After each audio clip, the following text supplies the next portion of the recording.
What a year 2024 was for the Indiana Pacers. Some playoff moments, some awesome regular season games, the all-star action, a huge trade, a big free agency period, and Zach Pearson and I are going to talk about the best of the calendar year on today's Locked On Pacers podcast.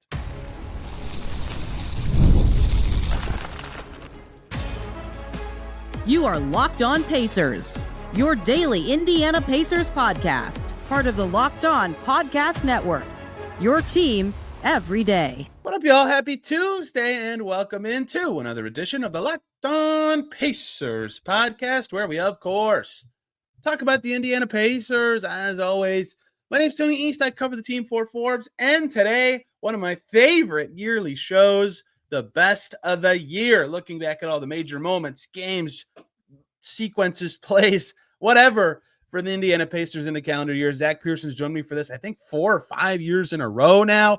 And 2024 gave us by far the most events to talk about between the postseason, some awesome regular season games on both sides of the season calendar, and Olympics, and All-Star, some WNBA stuff. There was a ton to get to, and Zach and I did not have the same biggest Pacers moment of the year, which I thought was fascinating, but I get where exactly he was coming from. So much to get to in the best of 2024. Let's just get right to it. What a year it was for the Pacers, for Pacer Sports Entertainment. By far the most events to go through in the Year in Review podcast. And this is year 5 or 4 doing it with Zach Pearson. So many things to get to last year. The in-season tournament was fun, some fun free agency stuff, some nice regular season games this year. Way more than that with the deep playoff run and tons of other fun stuff. Zach, how are you doing? How was your 2024? It's been great. I appreciate you having me on. A lot of good things happened for the Pacers this year. So happy to be back and go over it. We're doing this before they play Boston on Sunday. So if that is the greatest game of all time, just pretend that should have made the list. If some terrible injury happens and this episode goes back a couple days, that's also why. But their deep playoff run. They had several very fun regular season games, I think partially because of the way they play. All-Star we'll talk about a little bit. I mean, how much does this clear like any other calendar year they've had since you've been covering the team? It's definitely got to be the most eventful. I mean, the last time that we made a run to the Eastern Conference Finals, I was probably 10 or 12. So this has easily been the most fun year covering the Pacers, watching the Pacers. And they're kind of in a similar spot as they were last year now, but just seeing the kind of way they came together this year and climbed their way all the way to the Eastern Conference Finals has been, a joy. So hoping to see if they can make that same climb.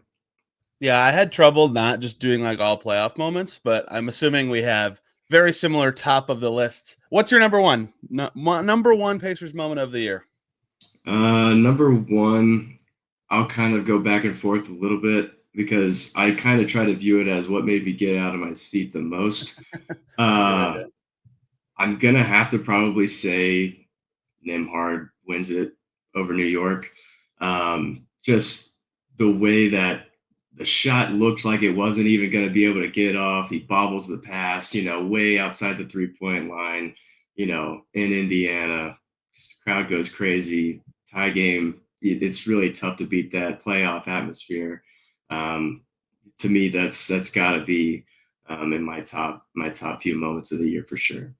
That is my number 2. Obviously, Okay. That was amazing. The home game, like saving the hope of a series for a team that was down 0-2, and like if you lose that game, it's just over. And DiVincenzo's going crazy, like the most painful way to lose. But now, so of course the shot is like the moment of the game, right? And that will be maybe the moment of his career for forever. But Haliburton was awesome after a stinker in game 1 in that series. Siakam was really good. And then a kid who had 2 points the whole game, and I think they were earlier that quarter, right, who had not played well at all, saved them in that game. And there were I think they were down 7 or 8 to start the fourth quarter. Like, it fell over for a lot of that game. For them to claw back and have the Siakam runner in that final minute, and then the Nembhard three, and then they get the stop on Brunson. Like, so many moments for a home crowd to go crazy with. And Myles Turner's just insane bug-eyed face going nuts, staring right at Andrew Nembhard. That was unforgettable, I think, for a lot of people. And I think if you had to do like one individual basketball play, that Nembhard shot would be the moment of the year. That was just a special night for the team. Yeah, definitely. Everything that went into it, like you said, it definitely made it, spectacular to watch. And what's funny about it too is he's kind of had practice with that shot before. Like, he's done that before. So it was kind of cool to see him just be able to, like I said, even get it off. I didn't think he was going to get it off in the moment. So it was super special to watch, and easily in my top. I was having trouble with the breaking up that and what I had as number one because of the thought of like one game has like one signature thing that I will personally remember for a long time, and that is the shot you're talking about. And I love that you're right. It's from the same spot as that Lakers shot. Where the other one, which is my number one, is a game that I think people remember for forever. And I also had a difference in deciding this because this one was in New York and not in Indiana. So fewer Pacers fans were in attendance. But I think the moment of the year for me, for the Pacers, was Game 7 in MSG to go back to the conference finals and kind of validate a playoff run a little bit. I mean, not that no one would have liked their playoff run if they lost in Game 7 of the second round, but it's just a different thing when you get to the final four teams and win two series. And they go into New York. They haven't won their all playoffs. They just got blasted in Game 5. Like, probably their worst playoff game was in that building. That whole series was just the home team winning every game. And Brunson had been crushing them in there. And Anunoby's returning from injury, which actually turned out to help, but no one knew that. And DiVincenzo went crazy again. And just like all these things that's like, oh, like this could go bad. It could be over.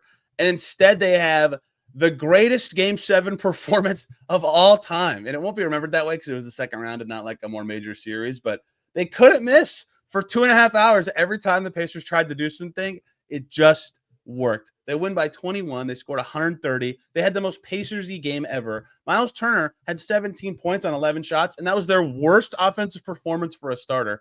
And like, there's no one moment of that game where I'm like, that to me was the moment of the game.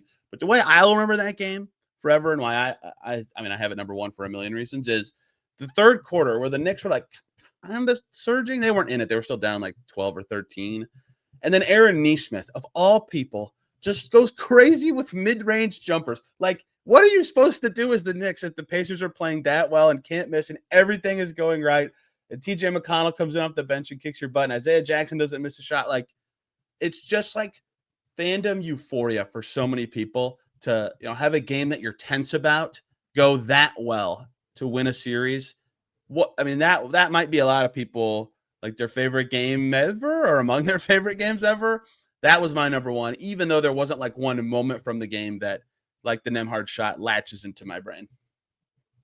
Yeah, I wish they could do that every time. It's way more fun when they just win like that. But no, I remember watching like Anunoby. He's running out there like basically at a jogging pace, and it's just one of those things where you hope you can capitalize quick. I can't remember. Is that the one where they dressed up in all black to the game, or is that Game 6? The Knicks showing up. The that Knicks, was Game 6, I think. Yeah. Game 6. Okay. Yeah. But just even after that, I feel like that kind of added fuel to the fire as well. And it was like you said, it was awesome to see just them handle it. And a 20-point win is insane for a Game 7. So easily one of the best moments. Okay, I didn't give the Knicks enough credit. It was also the third quarter is like the most memorable to me. So it was a 15-point game at halftime. The Knicks got it to 6 at 73-67, and then Nembhard basket, Nesmith basket, and a Turner 3, and all of a sudden they're right back up 10, and it was never close again. But like that did get close and dicey for a second, and they just sliced them up like they did the whole game. It's so rare. Like Game 7. When I think of what a Game 7 usually is, it sucks. It doesn't suck like it's awesome. It's Game 7. It's tense and like awesome for fandom, but like it's worse, right? Like everyone's playing tense and everyone's really locked into game plan, so they're thinking more than they're playing, and it's just really hard for a game to look good. Like the Knicks scoring 109, they're probably like, that's all right. Yeah, we could live with that. But think about like what the Nuggets did in the second half of their Game 7 against the Wolves. They like tripped all over themselves and played awful. And the Pacers did nothing wrong for 48 minutes. It's just and against like their maybe most named rival in franchise. It was just awesome. And I again, the Nembhard shot, congratulations. That series had a lot of moments, but that was my number one. Was that your number two, or was that in your general range of your top of your list? It is definitely in my list. Yes. But yes, so that is definitely a top moment for sure. And yeah, hoping we get maybe some more of those. Everybody, short little break. We got to talk about Rocket RX. Today's episode is brought to you by Rocket RX. If you're ready to boost your confidence and take control in the bedroom, Rocket RX has the solution. Imagine feeling more prepared and performing your best. Rocket RX makes it simple and stress-free. Rocket RX offers FDA-approved treatments for erectile dysfunction at a lower cost than branded alternatives. No more uncomfortable doctor visits or pharmacy trips. Everything is delivered straight to your door in discreet, plain packaging. With Rocket RX, you'll get trusted care from a real U.S. clinical team. Complete a quick 100% online consultation, and you could get your free prescription today. Visit rocketrx.com to get started now. It only takes 2 minutes. And right now, our listeners can get 40%. How about that? Off your first order when you use the code LOCKDOWNNBA at checkout. That's rocketrx.com. Code LOCKDOWNNBA for 40% off your first order. Terms and conditions apply. Rocket RX, better sex made simple. So I have another single moment that's kind of similar. Like I said, I was judging it based on how it made me get off the couch, how quickly. Okay. So this one is Haliburton's floater versus Milwaukee, Game 3. That was an all-time shot because it was, he goes all the way back court and he dribbles through two defenders. And I mean, if you watch it in slow motion, like he maybe had an inch of space to get it off with two hands around him, and it was just it was perfect. It's another tie game. You just had to have a bucket, and I remember watching that live too and just going, how does that go in? And so that's a pretty good judge for me, and that's a top moment for sure. So especially it being playoffs, to me that's unbeatable. So seeing that, I would definitely say that's for me gonna be in the top. That is my number 3 as well. Pretty easy choice for all the reasons you laid out. So much to add to that too, right? One, their first home playoff win in like 7 years. That was unreal.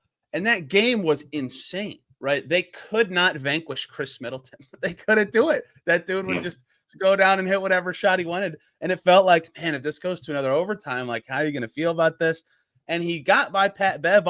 You're right. Andre Jackson's like, no one's watching, or no, if you're not looking at me on YouTube, like I'm making my fingers close together, it was this close to him, but he just like flung it up. Insanely difficult shot, right? So a huge, challenging bucket in a tie game in overtime of a tough game in a 1-1 series, like huge at home. Thing two for me on this one, this is maybe not something fans think about, but like that's the signature shot of his career, right? Like Nembhard had the Lakers shot. But like, Haliburton's had some, game winners or huge clutch shots in his career, but that was his first, I think, like true game winner for the Pacers. I'm probably forgetting one. I think I am forgetting one. But in that moment, it certainly was the biggest shot he's ever hit. And he didn't really have a floater in his bag until that season. Yeah, that was just awesome. And that roar from the crowd on ESPN, that changed the whole series, right? Like the Bucks could have, gotten guys back from injuries and changed things around. Instead, the Pacers rolled in game 4 and were up 3-1. And it wasn't that shot. Everybody popped up. Everybody's already standing because that game was so crazy. But yeah, that was unreal. And he hit the free throw, the Stones. Yeah, especially with how chippy the series was, there was so much more to that shot than just, obviously the game winner portion of it. But, I felt like that was one that, you're fighting. It's your first team. That was a rivalry all year. You had Haliburton earlier in the season doing the Dame time. It's just that whole series to me was awesome. And being able to win that obviously was fantastic. But that was a key moment for me too, just to see how difficult. I mean, that's easily one of the most difficult shots I've seen someone hit, so on the run. I mean, just everything about it was awesome. So hard to beat that. I mean, it was better for the Pacers that he got fouled, right? But if he didn't, I wonder if the clock would have run off and it would have been a true buzzer beater. And then it would look really cool in the context of history. to hear the horn go off as it goes in. The extra second didn't really help. It's not like the Middleton three was actually decent. The Bucks got at the end, but yeah. And the other thing about that game, like Haliburton's shot was the shot, and again, it was their first home playoff win in forever. Poor Aaron Nesmith gets forgotten for the three he hit with 15 seconds left to put them up 3. Like that overtime, nobody could score the whole time, and Nesmith hits this huge shot, and it's like the biggest shot he's ever made. It's a dime from Pascal Siakam, and then Chris Middleton just casually banks into 3 seconds later. Poor Aaron Nesmith, that shot just is lost to time because it was amazing. And so a lot of people there and people wanting them to go up 2-1 in the series to get that first home playoff win were like, went through the roller coaster of like euphoria, agony, euphoria twice in 7 seconds of game time. It was unbelievable. Yeah, Middleton, especially that game. My goodness, that was crazy. That was one of the best individual performances ever. I think he put him up in the fourth quarter at one point with a shot that I felt like they're just gonna lose. Like the Pacers are just gonna lose. And he hit the 3 to tie it. And right, that whole series was typically not very close games, but that one, and really every game 3 the Pacers played was close. They won the first 2, was just like they were all just amazing games. But that one, I agree, was number 3 for the year. My number 4 for the year is from the same series. And it's the first time I don't have just like a moment, a shot, whatever, but we'll get to some regular season games that do. Their first postseason win since 2017-18 in the Milwaukee game 2, I thought was a pretty major moment, not only because they won a playoff game and even the series, but the guy they traded for in January was the best player on the floor and was the best player in the first 2 games of the postseason for any team. People like remember that Pascal Siakam was good. He had 37 and 11 in like you have to win it game on the road against a team that is, kicked your butt 2 days ago. And this guy, Siakam, is saying, I've been here before. I've done this. I know what it takes. I've told the team, like, we can't get too low. We can respond to this. And, like, you can say all that's lip service, but like, this is a young team that's never done anything in the playoffs. For him to come out and just dominate. He made 16 shots. He had 6 assists, no turnovers. He was unreal. And it was like proof of concept for why they acquired him. And they guided them through the rest of the series. That was their only road win in the series. And he was amazing. And again, for when it's your first postseason win in, I just said it, but I think that's 6 years. I mean, that was a huge moment, I think, for the team's confidence, for their ability to win that series, and the fan base to be like, oh, they can win this thing. Yeah, absolutely. And that's why you go get them. I mean, that performance was, like you said, incredible. And I'd love to be able to go back and watch the clips and see how many times he hit that turnaround fade shot in the paint, falling down, putting his arms up, the whole thing. And but almost 40 points in the playoffs is even more than you could ask for when you trade for Siakam. So it was super cool to watch. It was definitely a key moment of the series, and like you said, being able to tie it and go back home is perfect. So he made 13 twos in that game, to your point, and 3 threes. 13 twos. That's more than anybody else made at all. Dame Lillard was the only other player on either team who made 10 shots total, right? And he made 13 twos. He just, all right, here's how I'm going to play it. I'm going to do it, and they're not going to guard me. And the whole series changed from that because the Bucks were like, crap, we can't put Brook Lopez on him. We got to put Brook Lopez on Myles Turner. And Myles Turner is going to have a great rest of the series, and the Pacers are going to win. Like it changed everything. It was so major. That was my last playoff moment. Do you have any more from the postseason? Unfortunately, a lot of their other wins were either blowouts or they lost to Boston, but they did have some nice individual moments, I would say, along the way. I guess if we're highlighting like one more playoff moment, the only other thing that I had noted was making the Eastern Conference Finals, since the Eastern Conference Finals was kind of a bummer. But being able to get there wasn't. Like the whole road that they took to get there was super fun. And, like we kind of already talked about, but so many good moments there. Even though I felt like we could have taken a couple from Boston. Sorry. No. I feel like even if we took a couple from Boston, it was going to be, Boston was such a good team, but they didn't take any from Boston, and here we are. But still being able to get there was really fun. So.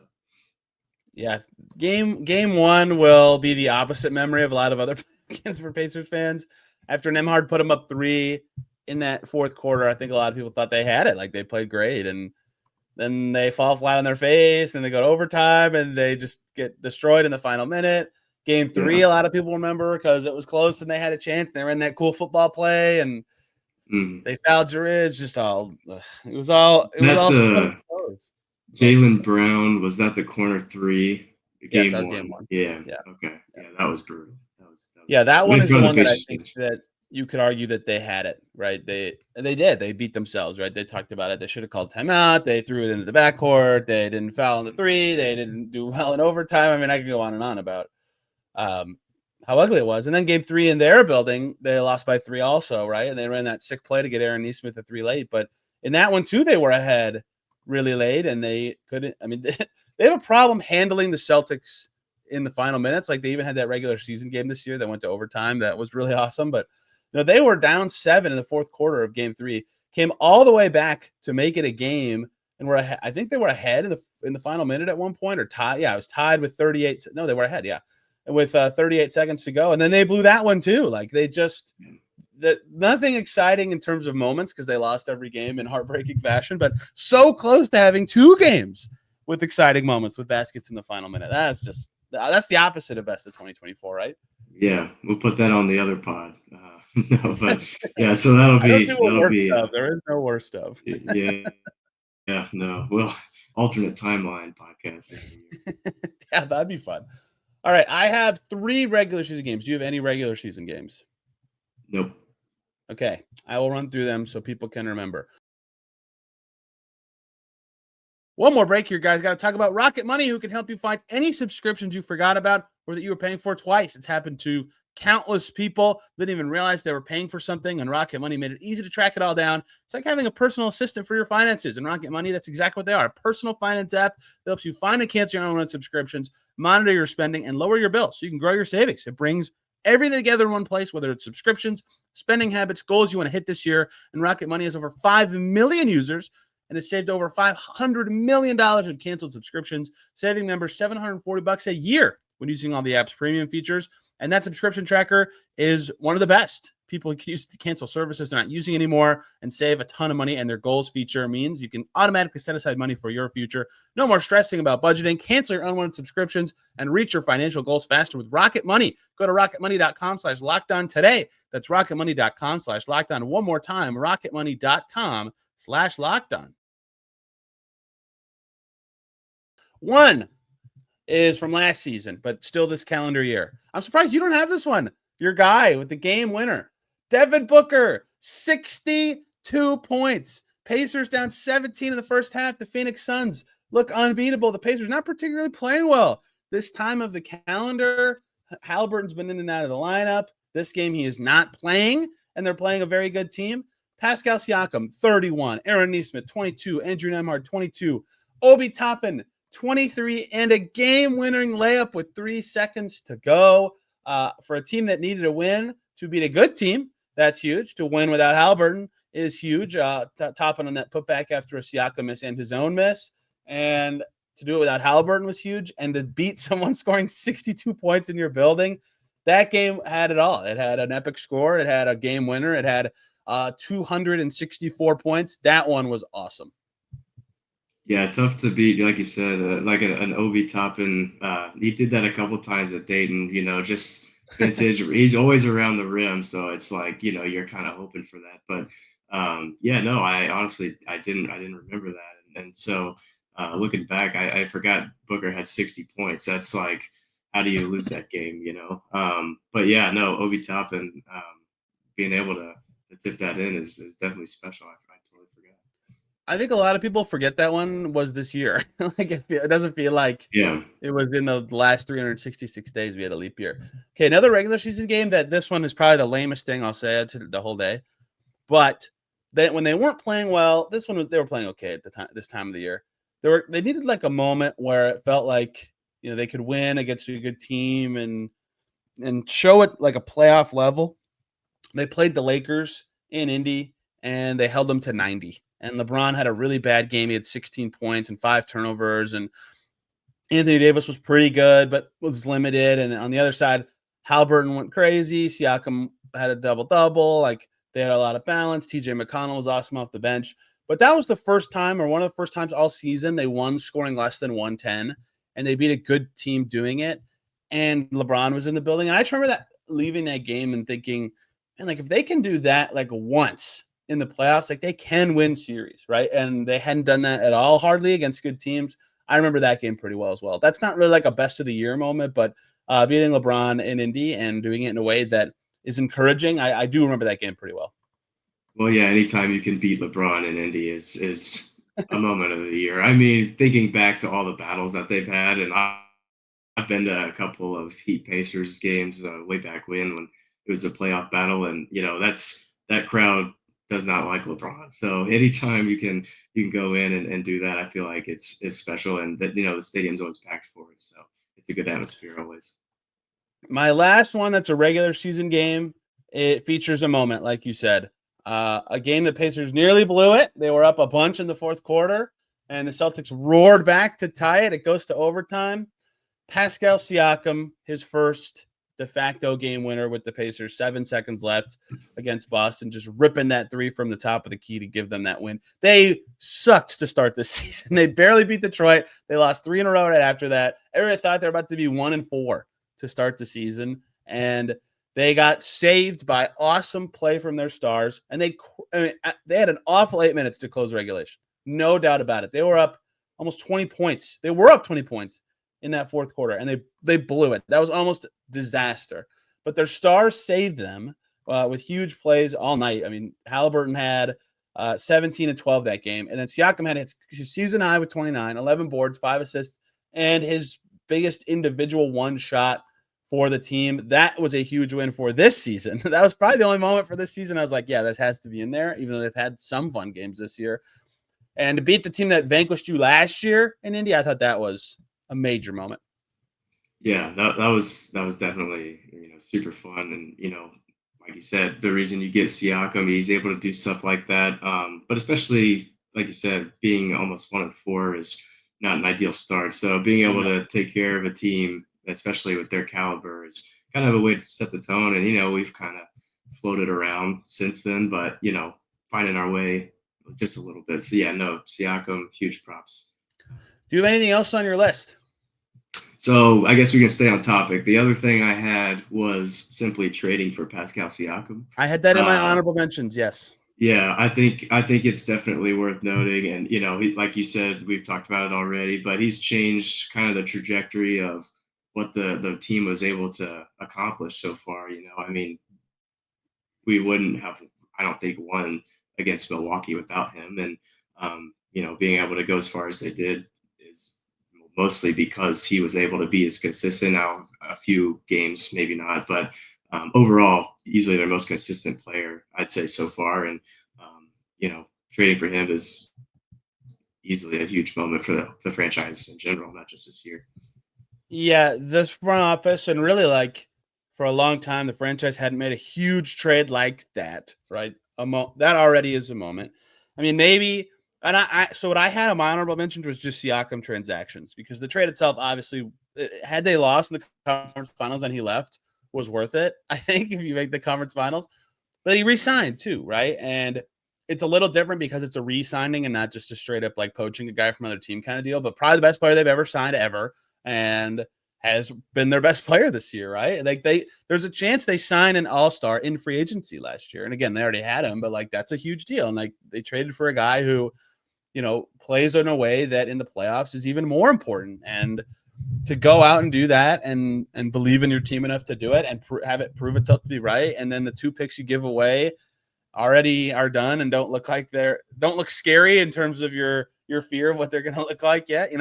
Bruce Brown hasn't done anything really since the trade. Like, they've got to feel really good about the value.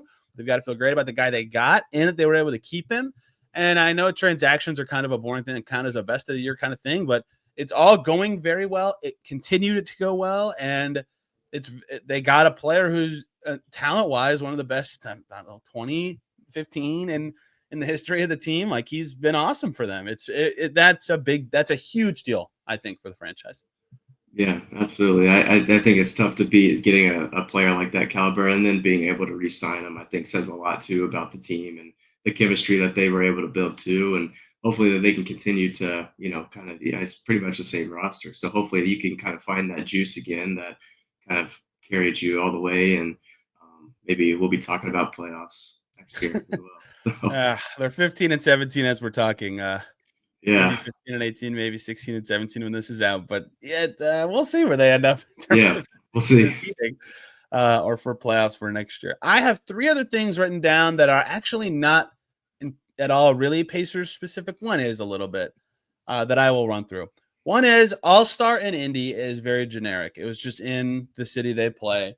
And there was a lot of fun stuff from that in terms of what it meant for Indy. And Oscar Tshiebwe got to beat Victor Wembanyama and Rising Stars. And like all these guys got to have, Myles Turner and Ben Mathurin got to do their thing and the skills challenge and all that. But really the thing for the Pacers specifically was Haliburton having just like a monster all-star game where people were like, he should win MVP. And I don't think so. I think Dame should have won. Part of the reason Haliburton had the juice is, one, he played awesome, and 2, it was in his city. But it was still just for, the all-star stuff was fun, even though the all-star game stunk. And it was in Indy, and Haliburton had to have a huge moment. I think that was all really fun and cool and huge for the Pacers generically and the city and the organization PSNE specifically. Yeah, absolutely. I mean, All-Star in Indy doesn't really get much better than that. It was super cool. And, I remember people being very upset about Haliburton not getting the MVP of that game too. And, it's, we could have hanged the banner, I guess, but no, it's it was definitely fun to watch. So here's what I'll say though. Well, I do think Dame deserved it. Like, it's not like it matters who deserves All-Star Game MVP. It's not like it's that important of an award. I've never talked about it with anyone ever. Maybe just give it to the hometown guy. I guess I would have got it if they did it. Not really Pacers, but not at all Pacers, but Caitlin Clark being in Indy, being at their games, being connected to their franchise, and I got to watch a lot of Fever games. That was a pretty big deal. It was a pretty big deal in 2024. I have no idea if this will ever matter, but if PSNE makes enough from the Fever that they spend a single extra dollar on Pacers basketball players, that should matter, I guess, in terms of how Pacers fans view Caitlin Clark, even though I'm not sure that I don't know how that all works in their brains necessarily or how they intertwine those things. But yeah, pretty major deal for the franchise, and her and Tyrese certainly have some sort of relationship going now. Yeah, that's super cool. I mean, sold out arenas as well. It's so fun to go and see those games. It's yeah, it's special. So I'm glad that they're connected to Indy, and hopefully it's for a really long time. My last one, I cheated, Zach. This is definitely cheating. It was a team Tyrese Haliburton was on. It was not the Pacers at all. But I mean, my favorite game of the year was USA Serbia. Nothing even close in second place. Haliburton didn't even play in that game, but that was the most that I've just naturally just like been sucked up from my chair standing. Just like, oh my, like over and over and over in the fourth quarter. And the France game was awesome too. But the comeback from the death to make that, and 2 of the seminal players of my life, and probably most people my age's life, of Steph and LeBron just being awesome. Oh my gosh. It's not Pacers, but there's a Pacers player involved, so I'm counting it. That was unreal. That was awesome. Tyrese is a gold medalist. Like, it's perfect. So that's like the best way to cap it. I feel like, watching that game too at the end is easily the most you've stood up for a game. It's easy to root for. It was perfect. So yeah, nothing wrong with that at all. Even if like you weren't cheering for USA or Serbia, I guess a lot of people in the world are probably rooting against USA, honestly. But if you weren't cheering at all, that was just like incredible. Come back on a 40-minute game where it's harder to come by threes and they had to get the stops, and it's like all the guys are all the name. Oh man, I had to include it, even though it is like the farthest stretch of what you'd consider a Pacers moment of the year. But that was the real all-star game there. Yeah, that's right. We would not have gotten the group project tweet without that game. So I guess that means something, right? Sure. 2025, Zach. Hopefully they can give us some playoff moments, because they were 8th in the East around this time, literally a calendar year ago, but just feels the expectations change things, man. It just feels a little different. So 2023's was about a jumping up, climbing team. 2024's was about the ascent of that team. Let's what is your official prediction, how many playoff games are we talking about next year? Hopefully it's at least a series. I feel like it's going to be tough for it having the same roster and not being able to at least get there. So I guess I can predict that. But as far as how many they win, I really want to see them catch their stride. They had a little bit of a win streak here, so I'm hoping that can kind of carry over a little bit going forward. Hopefully, I don't play Boston for a long time. They can just win some games, but except for today. But yeah, no, I'm hoping that we're at least talking about some playoffs next year for sure. I have a feeling that the way the East will shake out with teams diving for the draft, that we'll at least be talking about a playoff series and hopefully some playoff moments. But yeah, this 2024 spoiled us. We had quite a few For sure. throw on to the list. Zach, this was great. Another great year of doing this. Thank you for the time. Where can people find you? The things you say about the Indiana Pacers. Yeah, I'm over on Twitter at ZA Pearson NBA, pacerpress.com is where I write. So check me out. Boom, there it is. Everybody, assuming this comes out the day it's supposed to, everybody enjoy Pacers Bucks and have a great New Year. We'll be talking about that on our next podcast here because we had to get this done before Pacers Celtics. So everybody, this is going to be fun, Zach. See you next year.